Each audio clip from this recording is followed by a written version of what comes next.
Hello viewers, আসসালামু আলাইকুম। তো তোমাদেরকে আমি বলছিলাম যে এসডিএম এর রিটেনের জন্য কিভাবে প্রিপারেশন নেবে।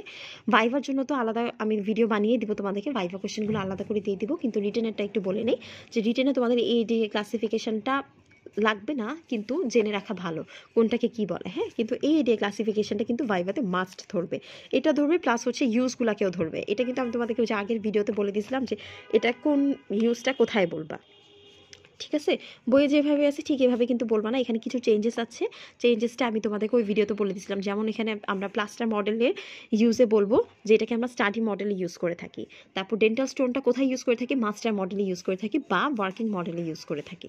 ঠিক আছে, তো এই জিনিসগুলো বলতে হবে। আরেকটা জিনিস, সেটা হচ্ছে 4 নম্বরে কিন্তু লেখা নাই, যে দেখো 4 নম্বর এই জায়গায় কিন্তু লেখা নাই যে ডেন্টাল স্টোন হাই স্ট্রেংথ, এটার নিচে তোমরা লিখে দিবা লো এক্সপ্যানশন। এই কথাটা কিন্তু বইয়ে লেখা নাই, তোমরা অ্যাড করে নিবা।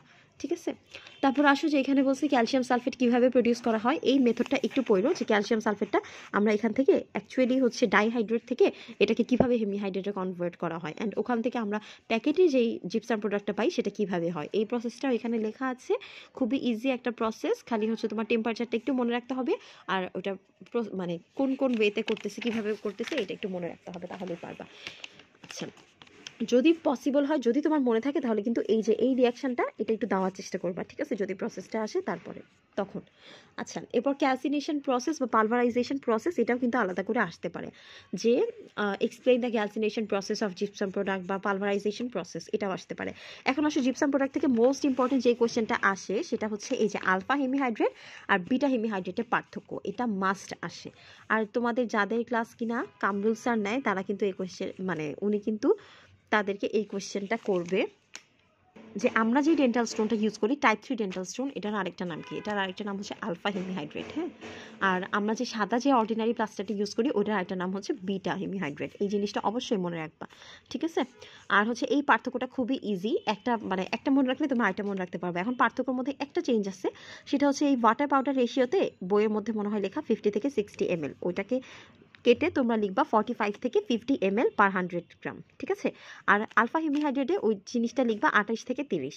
এই একটা খালি একটু ভুল আছে, এই ভুলটা একটু ঠিক করে নিবা বইয়ের মধ্যে। এটা তোমাদেরকে মাইমুনা ম্যামও হয়তো বলে থাকবে বা মিঠু স্যারও হয়তো বলে থাকবেন যে এই জিনিসটা একটু ভুল আছে, এটা ঠিক করতে হবে। এরপরে আসো, এখান থেকে রিটেনের জন্য মোটামুটি এগুলাই ইম্পর্টেন্ট। তুমি যদি একটু একটু মনে রাখো না, যেমন তুমি আলফা আর বিটার পার্থক্য পড়তেছো, তখন তুমি হয় শুধু আলফা মনে রাখবা, না হয় শুধু বিটা মনে রাখবা, আর বাকিটা মানে উল্টাটা জাস্ট মনে রাখবা এটার অপোজিট। যেমন আমি যদি মনে রাখি বিটা হেমিহাইড্রেট, তাহলে আমি কি বলবো যে এতে পার্টিকেল সাইজ বড় থাকে, বড় থাকলে কি হবে, ইরেগুলার হবে আর পোরাস হবে। তো ওরা যদি পোরাস হয় তাহলে আলফা হেমিহাইড্রেট কি হবে, জাস্ট উল্টা, মানে স্মলার, রেগুলার আর নন পোরাস, তাই না? আচ্ছা, তারপর আসো সেট মেটেরিয়ালটা কীরকম হবে, এখানেও দেখলা এটার সেট ম্যাটেরিয়ালটা এখানে বেশি হবে, আর এখানে মানে সেট ম্যাটেরিয়ালের পোরোসিটিটা বেশি হবে, আর এখানে সেট ম্যাটেরিয়ালের পোরোসিটিটা কম হবে, যেহেতু এটা লেস পোরাস থাকে। তারপর এটা কোথায় কোথায় ইউজ করা হয় এগুলোও লিখবা, ইউজটা কিন্তু ইম্পর্টেন্ট। হ্যাঁ, সবগুলো ক্ষেত্রে ইউজ ইম্পর্টেন্ট। আচ্ছা, এরপরে আসো সেটিং টাইম। তো বললাম যে কিভাবে আমরা কিভাবে অ্যাক্সেলারেট করব সেটিং টাইমটা। ঠিক আছে, আচ্ছা, তারপর রিটার্ডার হিসেবে কী কী ইউজ করব, এই কোশ্চেনটাও কিন্তু রিটেনে আসে, যে আমরা আমাদের জিপসাম প্রোডাক্টের রিটার্ডার হিসেবে কী কী ইউজ করব।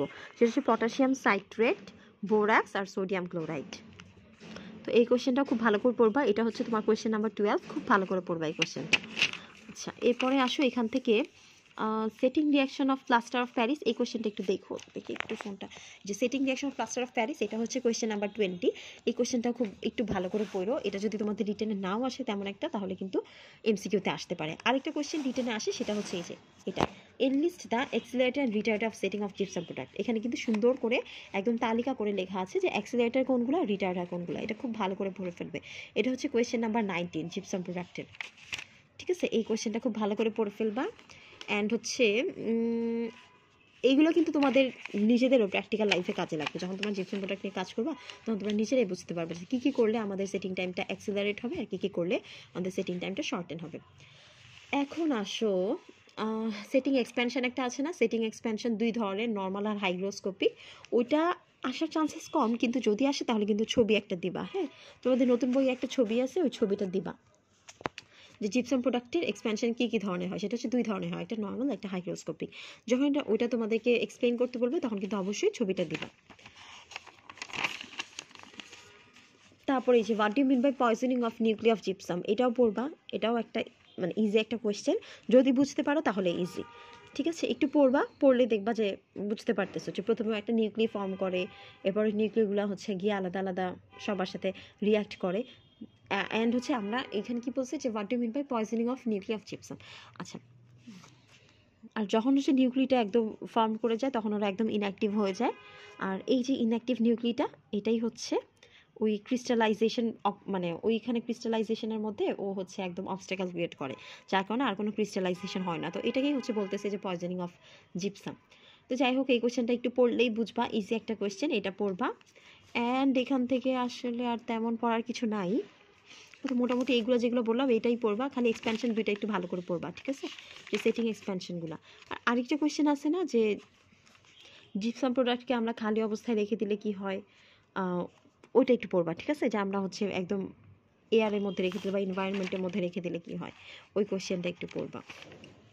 এরপর আসো ডেন্টাল ভ্যাক্স। ডেন্টাল ভ্যাক্স কি তোমাদের আছে বা আছে তো মনে হয়। তো ডেন্টাল ভ্যাক্স থেকে ক্লাসিফিকেশনটা মাস্ট লাগবে। ঠিক আছে, এই যে উপরে যে ক্লাসিফিকেশনটা না দেখতেছো, এই উপরে ক্লাসিফিকেশন, এই যে এটা কিন্তু অবশ্যই লাগবে। ঠিক আছে, এই ক্লাসিফিকেশনটা খুব ভালো করে পড়বা। এখন এটা হচ্ছে মনে রাখার একটা টেকনিক বলে দেই, প্রসেসিং ভ্যাক্সটা মনে রাখার। এটা মনে রাখতাম BCS দিয়ে। BCS মানে কি, B for boxing, C for carding, S for sticky wax. তো এটাকে আমি BCS দিয়ে মনে রাখতাম, তোমরা চাইলে এই টেকনিকটা ফলো করতে পারো, মনে থাকে। ইমপ্রেশন ওয়ার্কস ওইভাবে মনে রাখবা যে এটা হচ্ছে BIB, এটা আমি বানাইছিলাম। যাই হোক, এটা মিঠু স্যার টার্মের ভাইভাতেও জিজ্ঞেস করছিলাম। তোমাদেরকে ভাইভা কোয়েশ্চেন নিয়ে যদি আলাদা একটা ভিডিও দিব, ওখানে বলে দিব যে কোন টিচার কী কী কোয়েশ্চেন করেন ভাইভা থেকে। আচ্ছা, তারপর হচ্ছে মডেলিং ওয়াক্স আর কাস্টিং ওয়াক্সের মধ্যে পার্থক্য, এটা একটু পড়ে রাখো, হ্যাঁ, রিটেনের জন্য। মডেলিং ওয়াক্স কাস্টিং ওয়াক্সের মধ্যে পার্থক্য। আচ্ছা, তারপর ক্লাসিফিকেশনটা তো পড়বা, পার্থক্যটাও পড়লা। আচ্ছা, পার্থক্যটাও পড়লা। এরপর এই যে এই ক্লাসিফিকেশনটা, এটাও কিন্তু একবার মিঠু স্যার জিজ্ঞাসা করছিল, তো এটাও পড়বা। ঠিক আছে, এটা যদিও তেমন একটা ইম্পর্টেন্ট না, কিন্তু ভাইভার জন্য পড়ে রেখো। এরপর আসো এখানে ফিজিক্যাল প্রপার্টিজ অফ ভ্যাক্সেস। তুমি যদি কমল স্যারের কাছে পরীক্ষা দাও, এই কোয়েশ্চেনটা উনি তোমাকে মাস্ট ধরবে। ঠিক আছে, মাস্ট এই কোয়েশ্চেনটা ধরবে। এছাড়া শর্ট নোট তুমি কী কী পড়তে পারো, sticky wax, inlay casting wax, sheet casting wax, এগুলো শর্ট নোট হালকা পাতলা রিডিং দিয়ে যাইতে পারো, বাট অতটা দরকার নেই। ওকে, তারপর বেস প্লেট ওয়্যাক্স আর মডেলিং ওয়্যাক্স, এই যে উপরে দেখো একটা পার্থক্য লেখা আছে, এই পার্থক্যটা না একটু রিডিং দিয়ে যাইও। ঠিক আছে, বেস প্লেট ওয়্যাক্স আর মডেলিং ওয়্যাক্সের পার্থক্য। তারপর এখানে হচ্ছে মেনলি এই ভ্যাক্সের থেকে যে কোয়েশ্চেনগুলো আসে সেগুলো হচ্ছে ভ্যাক্সগুলোর ইউজেস, আর কোনটার ইউজ বেশি আসে সেটা হচ্ছে মডেলিং ভ্যাক্সের। ঠিক আছে, মডেলিং ভ্যাক্সের ইউজেসটা কিন্তু অনেক বেশি আসে, তো এটা খুব ভালো করে পড়বা। এই যে মডেলিং ওয়্যাক্স আর এটার ইউজ, এটা কিন্তু পড়বা। ঠিক আছে, এই কোয়েশ্চেনটা আছে।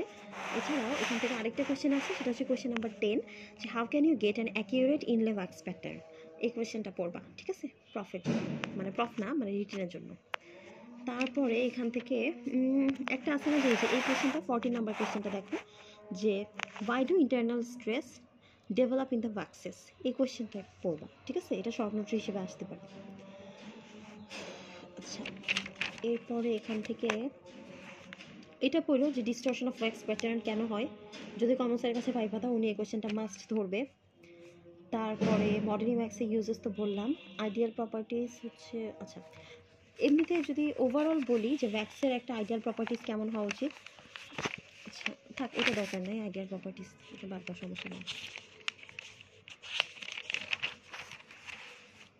এরপর আসো যে এই যে elastic memory of dental wax, এটা পড়বা। ঠিক আছে, এটা কিন্তু রিটেনের জন্য আসতে পারে, যে what is elastic memory of dental wax, এটা পড়বা। এটা অনেক ইজি একটা জিনিস, শেপ মেমোরি কাকে বলে, এই জিনিসগুলো একটু পড়বা, পড়লেই বুঝতে পারবা। তারপর হচ্ছে বেস প্লেট ওয়্যাক্স কী কী টাইপের আছে, এই কোয়েশ্চেনটাও কিন্তু ভাইভাতে ধরে। বেস প্লেট ওয়্যাক্স হচ্ছে 3 টাইপসের আছে, এটা হচ্ছে কোয়েশ্চেন নাম্বার 24, দেখি এটা ঝাপসা হয়ে গেছে। কোয়েশ্চেন নাম্বার 24 দেখুন, টাইপ 1, টাইপ 2, টাইপ 3। টাইপ 1কে আমরা সফট বলতেছি, টাইপ 2কে মিডিয়াম, আর টাইপ 3কে হার্ড। তো মোটামুটি এই কোয়েশ্চেনগুলো যদি ওয়্যাক্স থেকে পড়ো তাহলে দেখবা যে হয়ে যাচ্ছে।